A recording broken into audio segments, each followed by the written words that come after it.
tout le monde et bienvenue sur ma chaîne, j'espère que vous allez bien. Comme je vous l'ai dit tantôt dans une de mes vidéos précédentes, sur cette chaîne je vous parlerai de business et de vie de jeunes parents en Occident. Parlant côté business, je me baserai uniquement sur mon expérience personnelle. Voilà, tout simplement afin que vous compreniez un peu les différentes choses qui se cachent derrière les business que je mentionnerai ici sur ma chaîne.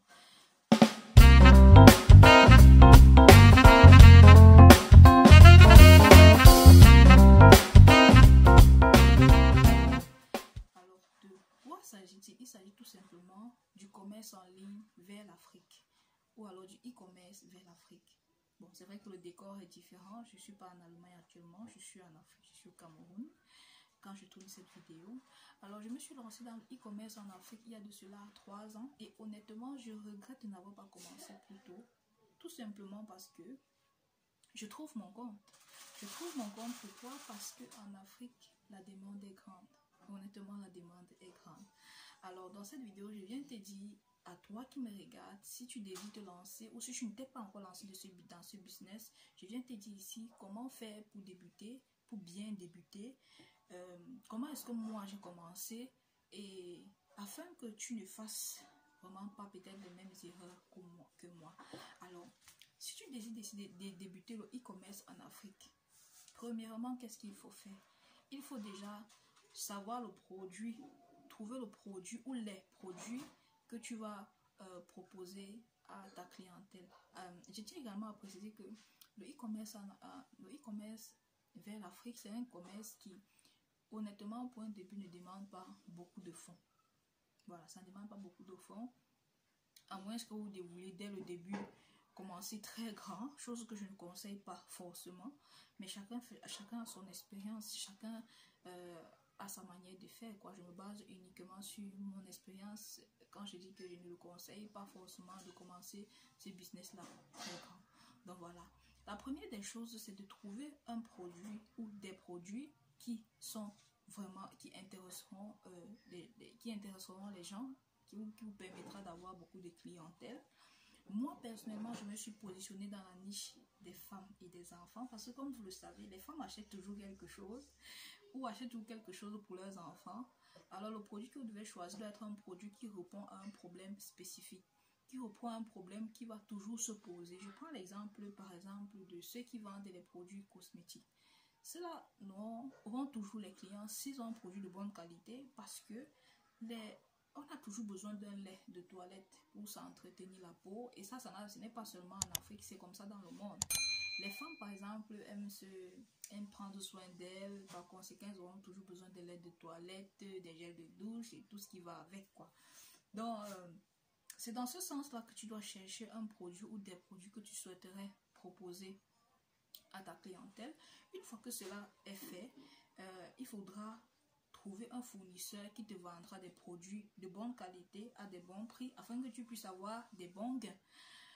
Moi, personnellement, je réside de base en Allemagne et moi je reste uniquement dans la vente des produits de marque allemande. Tout simplement pourquoi? Parce que je trouve que la qualité des produits allemands est excellente. Honnêtement, tous mes clientes et clientes qui achètent chez moi sont satisfaits, très satisfaits même d'ailleurs, et en demandent toujours. Voilà. Donc une fois que cela sera fait, il faudra que tu trouves un fournisseur qui te vendra des produits à des vil prix ou à des bons prix afin que tu puisses avoir des bons gains. Voilà. Une fois que tu sauras quelle est ta cible, quel est le produit que tu aimerais proposer à ta cible, une fois que tu auras également trouvé le fournisseur, vous savez, d'autres produits se ravitaillent par exemple en Chine ou alors en Turquie, dépendant de ce qu'ils vendent, ils veulent vendre à leur clientèle. Donc honnêtement, c'est à vous de voir en fonction de vos moyens où est-ce que vous aimeriez vous ravitailler. Et si vous ne savez pas, en ce qui concerne la Chine, il y a des sites comme Alibaba ou AliExpress sur lesquels vous pouvez commander, même étant en Afrique, c'est tout à fait possible, quoi. Donc voilà. Donc une fois que ces 3 étapes sont faites, à savoir trouver la cible que vous aimeriez atteindre, trouver le produit que vous aimeriez proposer à votre cible, trouver un fournisseur, Ce qu'il vous reste à faire, c'est de mettre sur pied une stratégie afin de vous trouver la clientèle, afin de vendre votre produit. Alors, moi, ce que j'ai fait, c'était pour un début, chose que je ne regrette pas, mais que j'aurais fait autrement. Pour un début, ce que j'ai fait, c'est que je proposais mes produits uniquement à mes contacts en Afrique et même ici en Europe, à qui je demandais de partager pour moi. J'avais juste créé un groupe WhatsApp dans lequel tout le monde pouvait intégrer le groupe. Bon, j'avais juste créé un groupe WhatsApp où tout le monde pouvait y intégrer. Et dans le groupe, je publiais les produits dont mes soeurs, mes frères, mes tantes, mes cousins, mes connaissances et tout ce que j'avais comme contact partageaient les produits, partageaient mes publications pour moi. Bon, c'est ainsi que je me suis fait une petite clientèle, mais c'était plus la clientèle du genre les connaissances, les cousines et tout. Or, on parle de business qu'on arrive à atteindre des personnes qu'on ne connaît pas, des personnes même qu'on ne va jamais voir, ou des personnes à qui on vend des produits sans même se connaître en face, quoi. Et pour y parvenir, il a fallu que je crée une page Facebook. Voilà. Donc, la chose que moi, du moins, ce que j'ai fait, c'est de créer une page Facebook. J'ai regardé des tutoriels sur YouTube pour voir comment créer une page Facebook et tout. Sur la page, maintenant, qu'est-ce que j'ai fait? J'ai tout simplement mis d'autres stratégies sur pied que je partagerai avec toi dans une prochaine vidéo afin d'atteindre le maximum d'abonnés. Pas d'abonnés virtuels, des abonnés réels et aussi des potentiels grands clients. Honnêtement, si vous doutez encore de l'efficacité de Facebook, je vous assure, Facebook c'est une machine à sous. Et ce n'est pas le seul réseau social que vous pouvez utiliser. Il y a d'autres réseaux sociaux comme TikTok. TikTok aussi m'apporte beaucoup de clients. D'autres utilisent Instagram, Snapchat. Honnêtement, c'est à vous de voir. Donc, l'étape la plus importante, c'est de savoir donc, de mettre donc sur pied une bonne stratégie afin d'atteindre le maximum de clientèle possible. Et aussi, l'un des points que j'allais oublier, c'est de trouver comment acheminer vos produits en Afrique. Moi, personnellement, j'utilise deux moyens qui sont l'envoi par conteneur ou alors l'envoi par avion. Alors, quand je parle par avion, vous savez, par avion, des choses, vous ne pouvez pas envoyer des choses en liquide et tout, c'est interdit. Par contre, par bateau, c'est tout à fait possible.